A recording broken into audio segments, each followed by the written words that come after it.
Hey there friends, welcome to Kids on the Block, where fun and imagination come alive.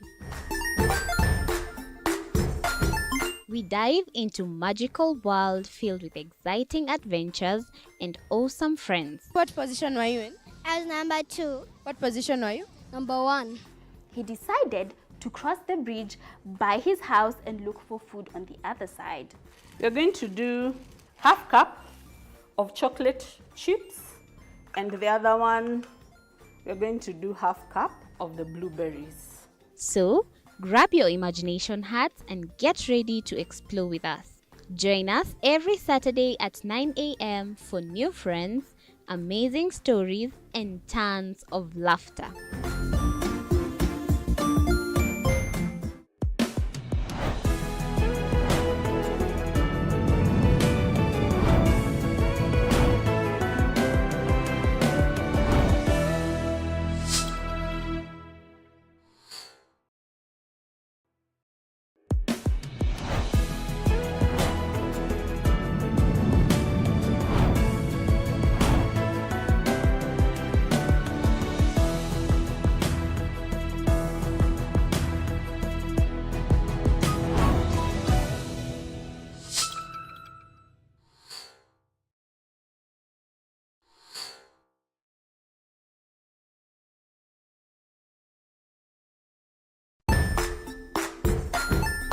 Hey there friends, welcome to Kids on the Block, where fun and imagination come alive.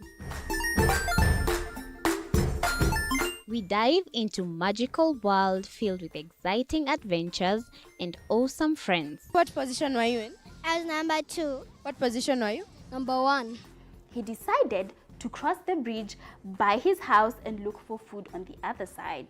We're going to do half cup of chocolate chips, and the other one, we're going to do half cup of the blueberries. So, grab your imagination hats and get ready to explore with us. Join us every Saturday at 9 a.m. for new friends, amazing stories, and tons of laughter.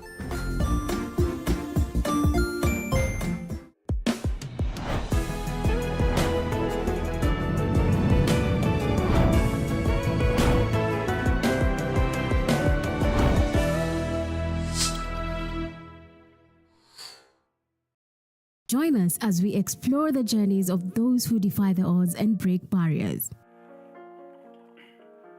We dive deep into the stories of triumph. Sometimes when parenting a child with a special need or whatever disability, family life becomes a bit complicated and you may end up raising the child on your own. Here, we inspire. I have a farm which one we showcase with other dyslexic youths and autism, how to farm. Motivate. It's never easy, but what we do, the best thing is to work with another parent who has an elder child than yours. And break through the barriers one story at a time. Push your boundaries beyond the limit. Saturdays at 8 p.m.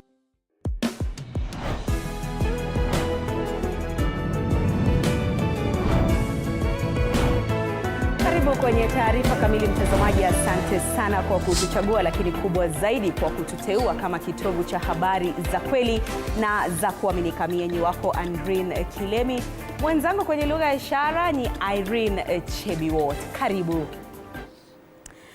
Viongozi wa muungano wa Azimio la Umoja One Kenya wametangaza mpango wa kuwasilisha kesi mahakamani kuzuia serikali ya Rais William Ruto kutoa kandarasi ya shilingi bilioni 95 kwa kampuni ya Adani ya India. Makubaliano hayo yaliyotangazwa na Waziri wa Kawi Opiyo Wandayi wiki iliyopita yatashuhudia kampuni ya India ikiendeleza kufadhili, kujenga na kuboresha nyaya muhimu za usambazaji umeme kote nchini. Mike Kagongo na maelezo zaidi. Pandashuka za mkataba wa kuboresha na kuimarisha uwanja wa ndege wa JKIA na ule wa kujenga nyaya za umeme nchini huenda zikachukua muda zaidi kutatuliwa, huku viongozi wa serikali na upinzani wakivuta pande zao kila mmoja. Akizungumza hapa jijini Nairobi mapema hii leo, kiongozi wa Azimio la Umoja Kalonzo Musyoka amesema mkataba wa shilingi bilioni 95 uliotangazwa na waziri wa kawi Opiyo Wandayi unaonekana kunufaisha maafisa wachache tu wa serikali kwa gharama ya walipa ushuru nchini. In the case of the Jomo Kenyatta International Airport, JKIA, this is a 236 billion 30-year deal, allegedly to upgrade the airport, which we have challenged in court.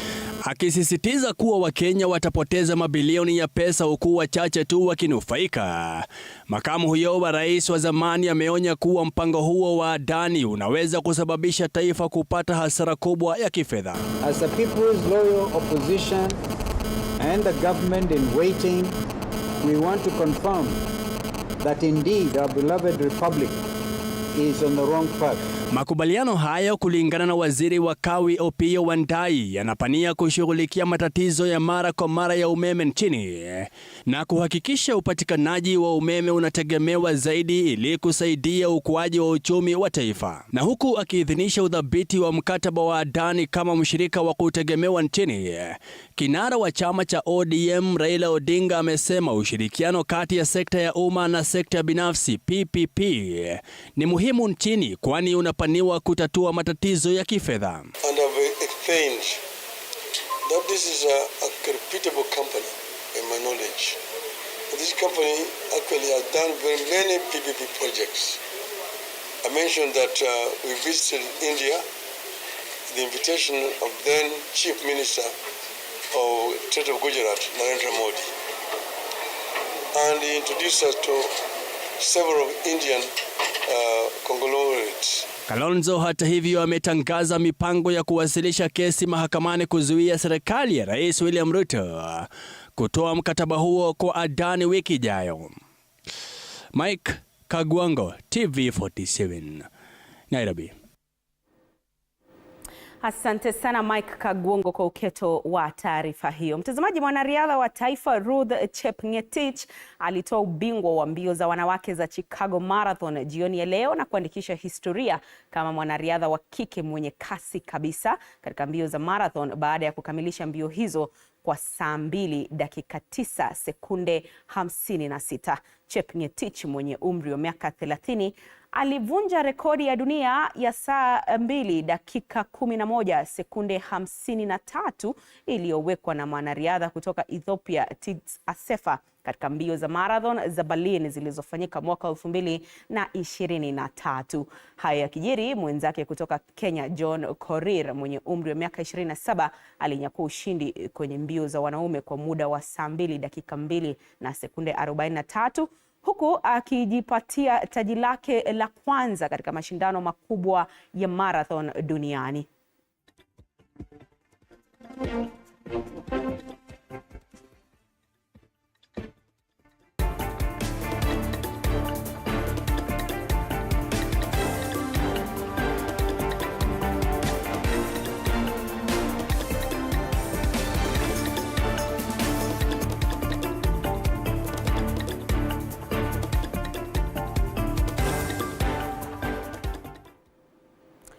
Na kwa takriban saa 3 bunge la kaunti la Kericho hapo kesho litaeleza seneti sababu gavana wa kaunti hiyo Eric Mutai anapaswa kubanduliwa, huku miongoni mwa madai dhidi ya gavana huyo ikiwa ni kuwanyanyasa wafanyakazi wa kike kingono.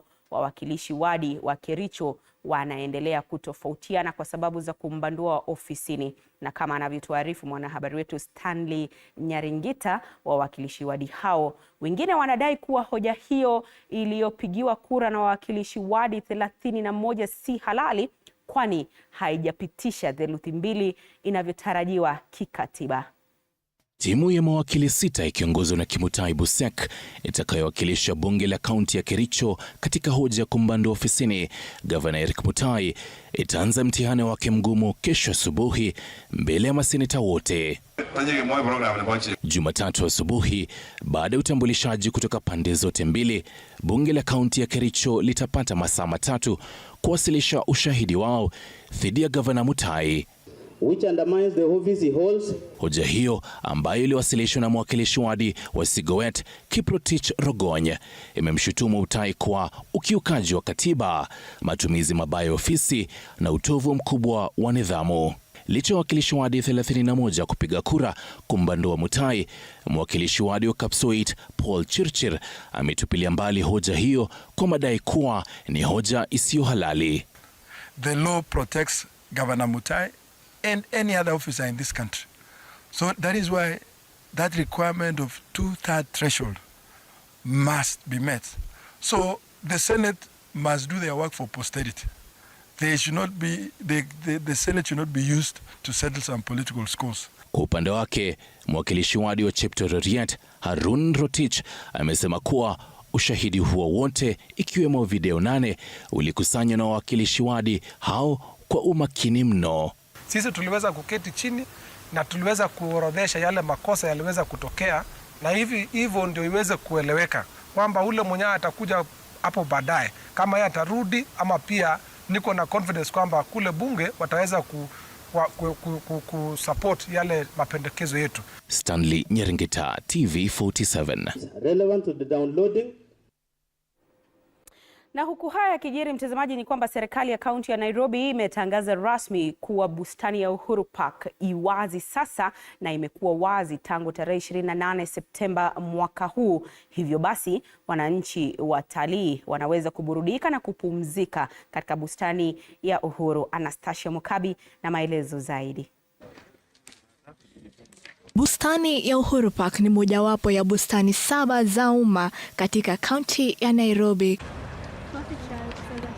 Uhuru Park iliweza kuharibiwa kufuatia maandamano ya Gen Z yaliyoshuhudiwa mwaka huu, ambapo serikali iliweza kukadiria hasara. So this is wreckage that we have managed to clear, and now we are making arrangements now to bring back these food retail areas now, so at least they can be able to support the public when they come here to enjoy themselves. Licha ya bustani hii ambayo ni ya ekari 32 kufungwa tarehe 1 Agosti mwaka huu, waziri wa greenhouse katika kaunti ya Nairobi Maureen Njeri ametangaza rasmi kuwa bustani hii sasa iwazi, huku akiwataka Wakenya kwa watalii kuja hapa kujivinjari na kupumzika. So Uhuru Park is open and it's accessible to all members of the public.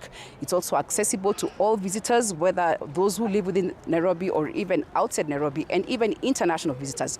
We have hosted several delegations here coming from other countries, and we also host events. Ili kuingia katika bustani hii yenye mandhari ya kijani kibichi, utahitaji kitambulisho tu. Kwa upande mwingine, ujenzi wa bustani ya Central bado unaendelea, na wakandarasi wa serikali ya kitaifa wanatarajiwa kukamilisha juhudi hii mnamo Disemba mwaka huu. Sasa ni wazi bustani ya Uhuru Park imefunguliwa kwa wananchi na wageni. Anastasia Mkabi, runinga ya TV47. Huenda wakazi wa kaunti ya Machakos wakaendelea kupitia matatizo ya kukosa huduma za afya. Hii ni baada ya mwenyekiti wa chama cha madaktari katika eneo la Mashariki ya Chini Charles Okumu kusisitiza kuwa lazima serikali ya kaunti hiyo iafikie matakwa yao ndiposa watakaporejea kazini. Hii ni licha ya amri ya mahakama kuwaelekeza madaktari kurejea kazini. Leo imekuwa siku ya 5 tangu kuanza kwa mgomo huo ambao umelemaza pakubwa huduma katika hospitali kaunti hiyo. Okumu akidai kuwa hawajapokea barua yoyote kutoka kwa mahakama na kuwa madai ya serikali kuwa maafisa wa afya wamepandishwa vyeo hivi majuzi hayana ukweli wala msimamo.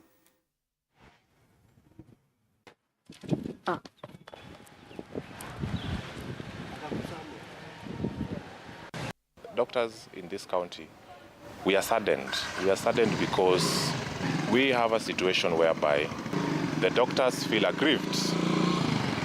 The healthcare workers generally feel aggrieved, including those who are not necessarily on strike. But as we know it, so far we had 3 unions issue strike notices. These people are aggrieved, and now they are caught between a rock and a hard place whereby, even with their grievances, they still have to empathize with the patients and try to help these patients, because these patients are our friends. These patients are our community. These patients are our relatives. These patients are our wives and children and grandparents and so on. So we feel terrible as healthcare workers when we have to put down our tools because of a problem that we feel the employer could sort within the snap of a finger.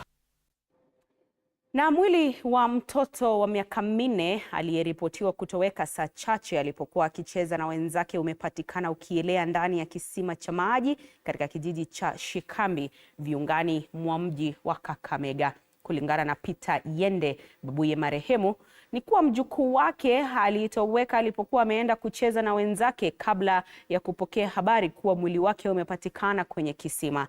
Majirani wakiongozwa na Velma Atewa wanasema kuwa juhudi zao za kuokoa maisha yake kwa kumpa huduma ya kwanza baada ya kutolewa kisimani hazikufua dafu. Wenyeji wamemtaka mwenye kisima ambaye ni jirani kufunika kufuatia kifo cha mtoto huyo wa kiume Ben Nyende. Mwili wa mwenda zake umepelekwa kwenye hifadhi ya hospitali ya rufaa mjini Kakamega, uchunguzi unapoendelea.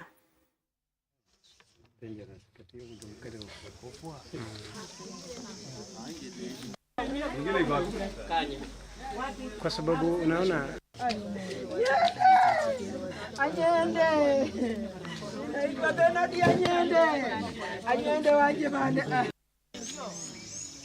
hii ndio mara yangu ya kwanza kusikia kwamba mjukuu wangu ameanguka kwa maji. Maana mama yake alienda kwao na mimi nikabaki na watoto. Kwa hivyo mimi ndio ninatunza hao watoto. Sasa nilikuwa nawatafuta ili waje wale, lakini nikakuta hawako.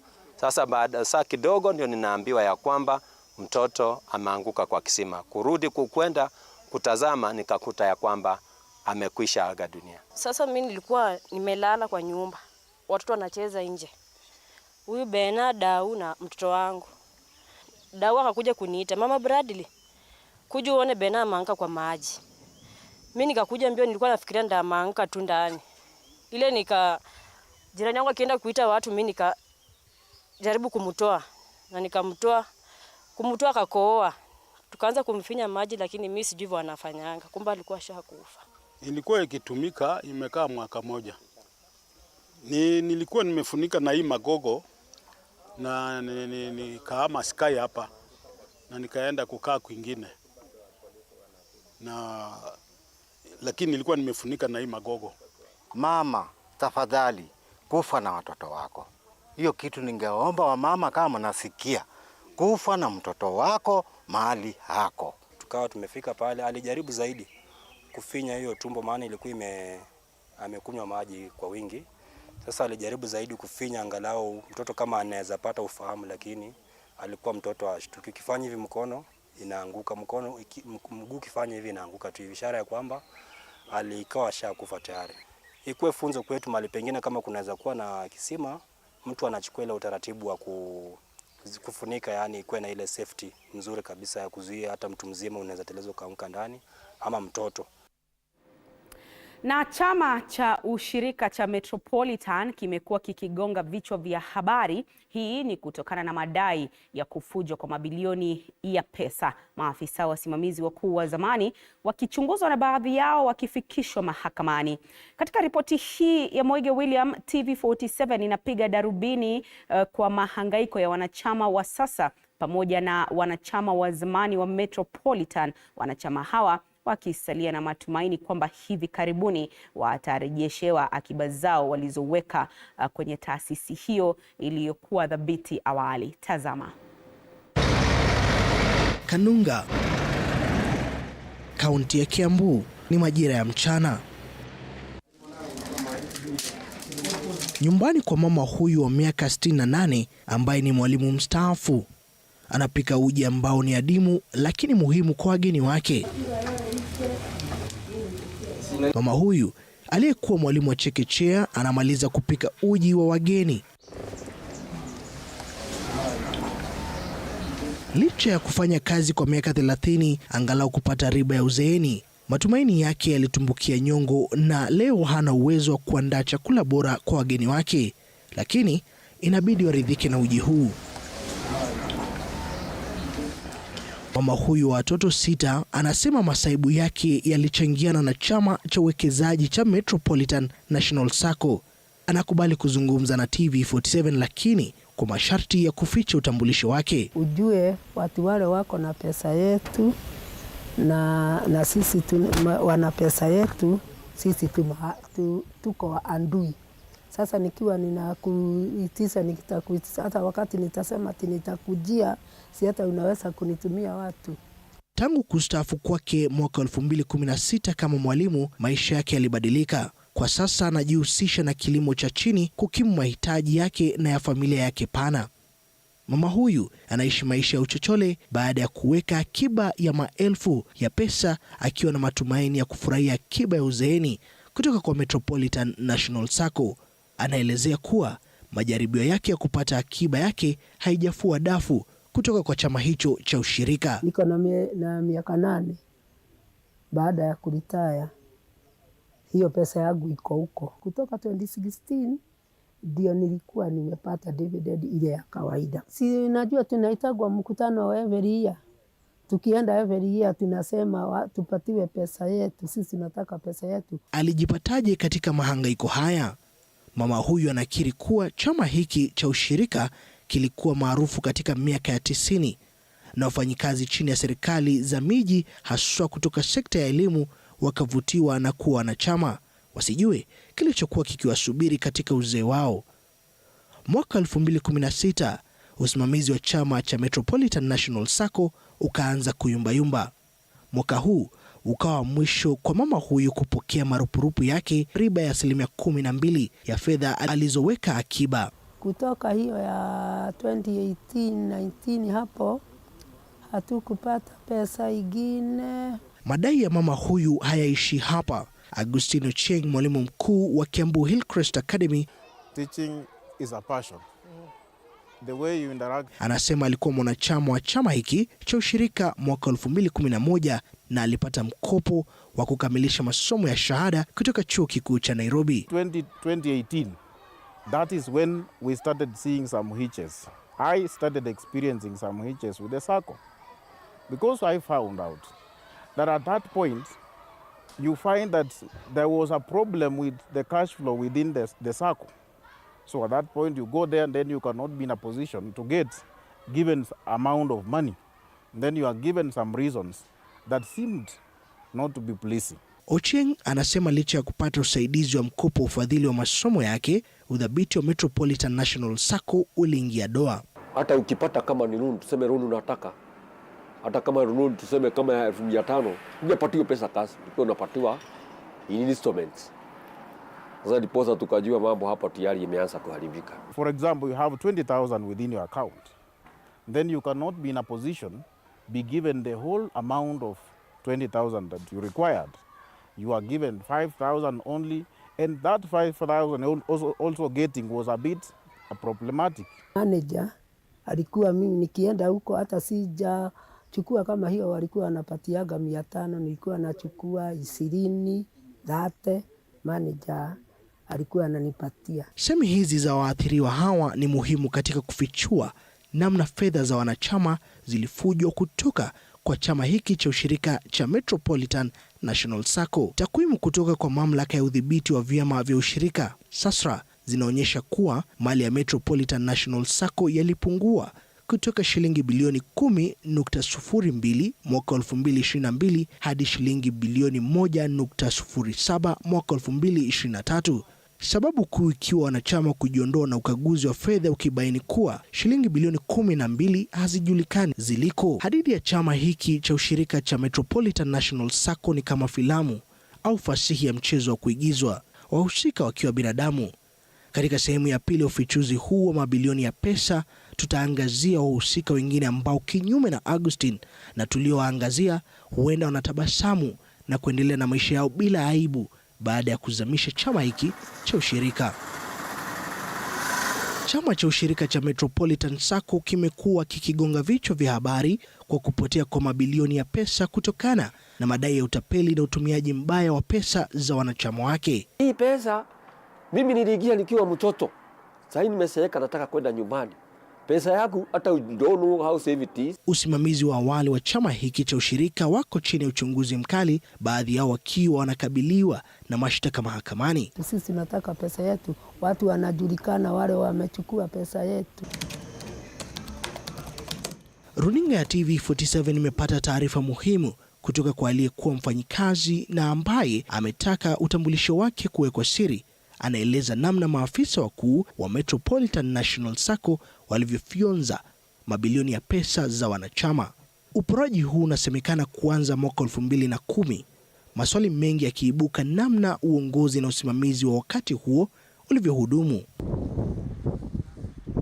Afisa huyu aliyesomea masuala ya fedha kutoka chuo kimoja nchini anadai kuwa uporaji wa fedha za Metropolitan National Sacco ulianza wakati ambapo chama hiki kiliwaajiri washauri wa kuendesha kampeni ya usajili wa wanachama wapya. Wakati huo, mpango wa mkopo itwao Premier Loan ukaanzishwa kuwavutia wanachama wapya. Mikakati hii inadaiwa kuwa chanzo cha utumiaji mbaya wa fedha zilizowekezwa na wanachama. Utoaji wa mikopo kiholela ukaanza kuonekana. Mpango huu wa mkopo ukidaiwa kuwa njia moja iliyotumiwa na maafisa wakuu wa chama hiki kupora pesa. Mmoja wa makarani wa chama hiki anafichua kuwa wanachama hewa walisajiliwa kwa ajili ya kupata mkopo wa Premier Loan. Anafichua zaidi kuwa takriban shilingi bilioni 4 zilifujwa kabla ya mkopo wa Premier Loan kusitishwa kutokana na vigezo vya sheria. So there were some account opening forms that were dubious, that were erroneous, that were somehow fraudulent from the word go. Kati ya mwaka wa 2012 na 2019, karani huyu wa zamani katika chama hiki cha ushirika anadai baadhi ya akaunti ya SWA zilizomilikiwa na baadhi ya maafisa wakuu wa chama hiki ziliendelea kutoa pesa hata bila kuwa na salio. Ufujaji huu unasemekana kufanikishwa na idara ya teknolojia ya habari za chama. Inadaiwa kuwa pesa zilizofujwa zilipofikia mamilioni, historia ilifutwa ili kuondoa ushahidi muhimu wa namna pesa ziliporwa iwapo ukaguzi ungefanywa. Overdrawing of accounts was done at the branch level, whereby a cashier will be commanded, give me 250,000 Kenya shillings. This money, they could post now the debit and the credit. You know, you have to debit this and credit this. Now they debit your account, okay? But now the crediting part isn't there.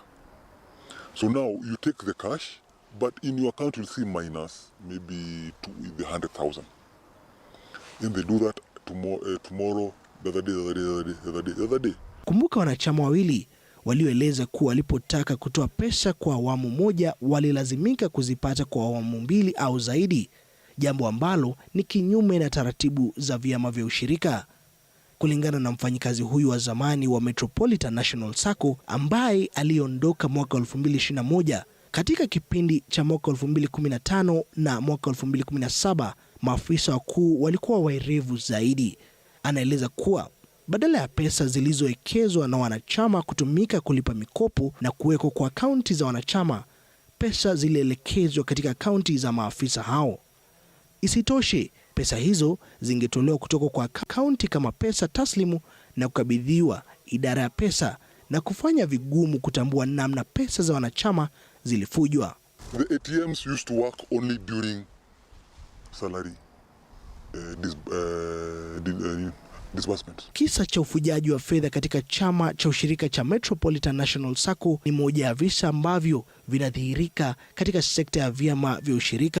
Hata baada ya ripoti ya uangalizi wa vyama vya ushirika ya mwaka 2023 iliyofanywa na mamlaka ya uangalizi wa vyama vya ushirika SASRA kuonyesha ukuaji wa sekta hii na akiba ya zaidi ya trilioni 1, ongezeko la idadi ya wanachama hadi milioni 6.84 katika vyama 357, idadi ya malalamiko imeongezeka maradufu. Mwaka 2023 pekee malalamiko yaliongezeka hadi 715, ishara tosha wanachama hawajarithika na uwekezaji katika vyama hivi vya ushirika. And it's unfortunate that Sacco has lost billions. It's unfortunately lost. And that's why we are coming up with some of the strict regulations. Kwa wanachama walioathirika na ufujaji wa mabilioni ya pesa za Metropolitan National Sacco, kamishna wa vyama vya ushirika amesema kuwa serikali itatumia kila mbinu ya kisheria kuhakikisha pesa zilizoporwa kutoka kwa chama hiki zinawafikia wanachama halali. Baadhi ya watu katika sakata hii wameshtakiwa mahakamani. We are pursuing the matter in court, but as well we are also liaising with other government agencies to see that we are able to, to do some investigations and to find out anybody who is culpable, either in terms of corruption or something related to that, so that also we can take it up. But also we want to see that we are able to recover the money. Haya kijiri, wataalamu wa fedha wametoa tahadhari kwa wanachama. We need to ask ourselves, are Saccos focused? Are they focused on the future? Is there any growth? Do they have any business plan? Do they have a vision? Is there a place they want to go? Mwigi William, TV47.